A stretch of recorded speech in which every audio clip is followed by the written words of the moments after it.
Assalamu alaikum friends, welcome to YouTube channel. Today's topic is regarding current affairs, operations and missions.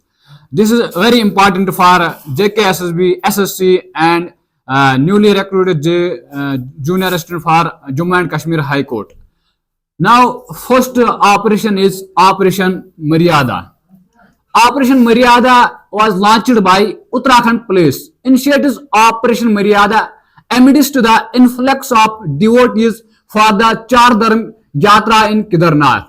The Operation Maryada was launched by Uttarakhand Police. इसका मकसद ये है कि जो कि RD जो यात्री होते हैं, जो अकीदतमंद लोग होते हैं, वो यात्रा के लिए केदारनाथ जाते हैं, लेकिन कुछ ऐसे लोग वहां जाते हैं जो कि बीच में चरस भांग पीते हैं, वो जो वहां पर माहौल खराब करते हैं, वो राउडी बिहेवियर इस्तेमाल करते हैं यहाँ केदारनाथ यात्रा में और मिसकंडक्ट करते हैं, जो कंज्यूम सब्सटेंस ड्रग इस्तेमाल करते हैं, टारगेटिंग ड्रग्स यूज करते हैं.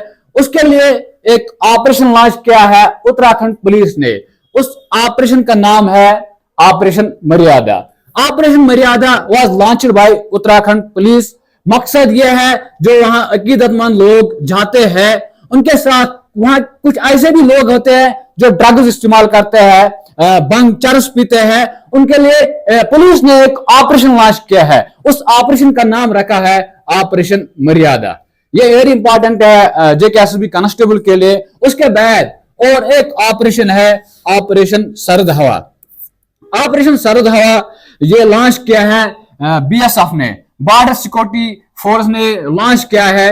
इनिशिएटेड ये ऑपरेशन सरद हवा along the western border of Rajasthan. आपको ऑलरेडी पता है जो इंडिया जो राजस्थान है इंडिया में, यहाँ उसके एक साइड एक बॉर्डर है पाकिस्तान और इंडिया के दरमियान जो बॉर्डर है, लेकिन राजस्थान के साइड पाकिस्तान का बाउंड्री टच होती है. वहां एक ऑपरेशन लॉन्च किया है बॉर्डर सिक्योरिटी फोर्स ने, जो फिल्ट्रेशन वहां करते थे, जो वहां पाकिस्तानी साइड में फिल्ट्रेशन कर रहे हैं, वहां बीएसएफ ने एक ऑपरेशन लॉन्च किया है. उस ऑपरेशन का नाम रखा है ऑपरेशन सरद हवा. मकसद क्या है इस ऑपरेशन का? To prevent infiltration. मकसद यह है जो इन्फिल्ट्रेशन हो रही है उसके border side western side Rajasthan के, उनको प्रिवेंट करना, इन्फिल्ट्रेशन को प्रिवेंट करना. उसके साथ एक और ऑपरेशन लॉन्च किया है. उस ऑपरेशन का नाम रखा है ऑपरेशन गर्म हवा. ज्यूरिंग ये समर टाइम में ये ऑपरेशन गर्म हवा चलता है. उस ऑपरेशन जो ऑपरेशन गर्म हवा है उसका भी यही मकसद है, जो इंडिया पाकिस्तान के बॉर्डर है उनको टू प्रिवेंट इन्फिल्ट्रेशन. वहां ये भी यही मकसद है to prevent infiltration. Prevent infiltration को प्रिवेंट करना इन्फिल्ट्रेशन, यह मकसद है ऑपरेशन सरद हवा का. किसने लॉन्च किया है?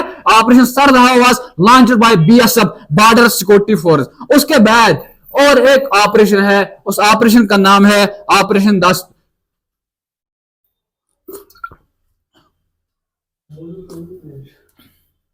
उस ऑपरेशन का नाम है ऑपरेशन दस्त. इसका मकसद क्या है? To end organised crime, profit, carry out illegal activities for money and terrorism by NIA. जो क्राइम हो रहा है यहाँ पर, इलीगल मनी हम जो लाते हैं थ्रू गेम्स के जरिए, या आपको ऑलरेडी पता है जो NIA नेशनल इन्वेस्टिगेशन एजेंसी है, ये ज्यादा चर्चा इसका रहा है. कश्मीर में बहुत से लीडर्स इस NIA के जरिए जेलों में है. हमने उनको जो मनी लॉन्ड्रिंग फंडिंग हो रही थी उसके जरिए एनआईए ने एक ऑपरेशन लॉन्च किया है. बहुत से सारे लीडर्स इस एनआईए ने बंद रखा है, क्योंकि लीगली उन्होंने उनको बंद रखा है. उस ऑपरेशन का नाम रखा है ऑपरेशन दस्त. मकसद क्या है? To end organised crime, profit. जो हम मनी इलीगली लाते हैं या टेररिज्म फंडिंग के जरिए जो हम मनी लाते हैं उसको एंड किया है, खत्म किया है. उस एनआईए ने लॉन्च किया है. उस ऑपरेशन का नाम है ऑपरेशन दस्त. इस ऑपरेशन का नाम है ऑपरेशन दस्त. उसके बाद और एक ऑपरेशन है, ऑपरेशन का नाम है operation iron swords. Operation iron swords ये लॉन्च किया है इसराइल ने. ऑपरेशन लॉन्च किया है इसराइल ने. Israel launch operation iron swords. Operation iron swords is an Israeli retaliation for a surprise attack by Hamas. Hamas ने इन पे एक अटैक किया था उस ऑपरेशन का नाम, जो हमास ने पहले उन पे अटैक किया है, उस ऑपरेशन का नाम है ऑपरेशन अल अक्सा फ्लड ऑपरेशन। क्यों क्यों अल अक्सा फ्लड ऑपरेशन हमास ने किया था इसराइल पे? इसका मकसद ये था, हमास ने इसलिए इस पे किया था क्योंकि जो अल अक्सा मस्जिद है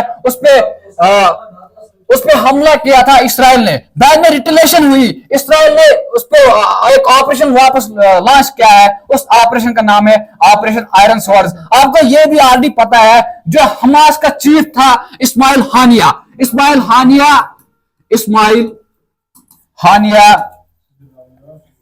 आपको ऑलरेडी पता है, इस्माइल हानिया इज द चीफ ऑफ, जो एक चीफ था हमास का, उसको किल किया है इसराइली फौज ने। कहां किल किया है इसराइल फौज ने इनको? इसको किल किया है ईरान में। ईरान की कैपिटल क्या है? तेहरान में इसको किल किया है जो इस्माइल हानिया है। ऑपरेशन आयरन स्वॉर्ड, आपको ये जरूरी याद रखना है क्योंकि ये भी क्वेश्चन जेकेएस भी पूछ सकता है। और किस हमास के चीफ को किल किया है इसराइली फौजी ने, जो ईरान में किल हुआ है? उसका नाम है इस्माइल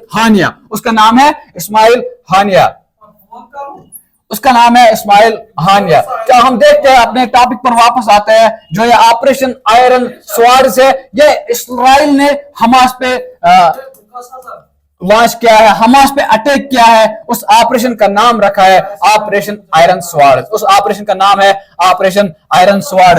उसके बाद और एक ऑपरेशन है, उसके बाद और एक ऑपरेशन है। उस ऑपरेशन का नाम है ऑपरेशन ट्राइनेट्रा 2। उस ऑपरेशन का नाम है ऑपरेशन ट्राइनेट्रा 2। इसका मकसद क्या है? A joint search and cordon operation of the army and police named Operation Trinetra 2 to track down the terrorists hiding in Jammu and Kashmir border of district Poonch। जो RD आपको पता है, जो हाइड आउट्स होते हैं, जो army और police ने एक सर्च ऑपरेशन लॉन्च किया है, उनको जो मिलिटेंट्स हाइड आउट में होते हैं उनको न्यूट्रलाइज करने के लिए, to neutralize the hiding militants जो Jammu and Kashmir specially border district Poonch में थे, उनके लिए उनको एलिमिनेट करना, उनको न्यूट्रलाइज करना, खत्म करना, उनको ट्रैक डाउन करना, उसके लिए एक ऑपरेशन लॉन्च किया है। उस ऑपरेशन का नाम रखा है ऑपरेशन ट्राइनेट्रा 2। उस ऑपरेशन का नाम है ऑपरेशन ट्राइनेट्रा 2। मकसद क्या है उस ऑपरेशन का? जो टेररिस्ट है हाइडिंग, जो टेररिस्ट हाइड होते थे, उनके लिए एक ऑपरेशन लॉन्च किया है ऑपरेशन ट्राइनेट्रा 2। उनका मकसद यह था टू न्यूट्रलाइज हाइडिंग मिलिटेंट्स या टेररिस्ट हम उनको बोलते हैं, उनको खत्म करना। उसके लिए एक ऑपरेशन लॉन्च किया है। उस ऑपरेशन का नाम है ऑपरेशन ट्राइनेट्रा 2। उस ऑपरेशन का नाम है ऑपरेशन ट्राइनेट्रा 2। उसके बाद और एक ऑपरेशन है, उस ऑपरेशन का नाम है ऑपरेशन देवी शक्ति। उस ऑपरेशन का नाम है देवी शक्ति। अब ऑपरेशन देवी शक्ति का क्या मकसद है? आपको ऑलरेडी पता है, जो ऑपरेशन देवी शक्ति है, ये ऑपरेशन इंडियन आर्मी ने लॉन्च किया है। इसका मकसद क्या है? जो इंडियन सिटीजन थे, जो अफगानिस्तान में थे, अफगानिस्तान में जो इंडियन सिटीजन थे, वहां जब इंडिया में जब वहां कोलैप्स हुआ इस्लामिक रिपब्लिक ऑफ अफगानिस्तान का, आपको ऑलरेडी पता है, वहां तो कंट्रोल किसने किया था? फिर तालिबान ने कंट्रोल किया था। वहां तालिबान ने जब उस पर कंट्रोल किया, वहां जो इंडियन सिटीजन्स थे और उसके साथ इंडियन सिटीजन्स के अलावा इंडियन आर्मी फोर्स ने किनको इवाक्यूएट किया है? ऑलरेडी जो फॉरेनर्स भी अफगानिस्तान में थे उनको भी इवाक्यूएट किया था। आपको ये भी पता होना चाहिए, जो तालिबान का वो नया आया था उधर पीएम, इंटरम पीएम, उसका नाम था हिबतुल्लाह आखुंदजादा। उसका नाम है हिबतुल्लाह आखुंदजादा। इससे पहले जब अफगानिस्तान का प्रेसिडेंट था, उसका नाम था अशरफ गनी। ये याद रखिएगा, उसका नाम था अशरफ गनी। जो प्रेसिडेंट था अफगानिस्तान का बिफोर तालिबान। जब तालिबान ने कंट्रोल किया, फिर आया हिबतुल्लाह आखुंदजादा। उसका नाम है हिबतुल्लाह आखुंदजादा। और जो ऑलरेडी वहां का प्रेसिडेंट था ड्यूरिंग द टाइम ऑफ, जब तालिबान ने कंट्रोल किया, उसका नाम था अशरफ गनी, दैट टाइम उसका नाम था अशरफ गनी। अब मकसद क्या है, ऑपरेशन देव शक्ति क्यों लॉन्च किया है? ऑपरेशन देव शक्ति इसलिए लॉन्च किया है, जो इंडियन आर्मी थे वहां, जो अफगानिस्तान में जो इंडियन सिटीजन थे एंड और इसके अलावा जो फॉरेन नेशनलिस्ट थे, इंडियन सिटीजन के अलावा फॉरेन नेशनलिस्ट थे, उनको इवैक्यूएट करने के लिए इंडियन आर्मी ने एक ऑपरेशन लॉन्च किया है। उस ऑपरेशन का नाम है ऑपरेशन देव शक्ति। उस ऑपरेशन का नाम है ऑपरेशन देव शक्ति। इंशाल्लाह कल हम, ये पार्ट 2 था आज, कल हम इंशाल्लाह पार्ट 3 बताएंगे ऑपरेशन एंड मिशन क्या, और उसके बाद हमारा इंशाल्लाह टॉपिक होगा एनवायरमेंटल करंट अफेयर्स रिलेटेड। बाकी शुक्रिया, हमारे चैनल को लाइक और सब्सक्राइब न भूलिए।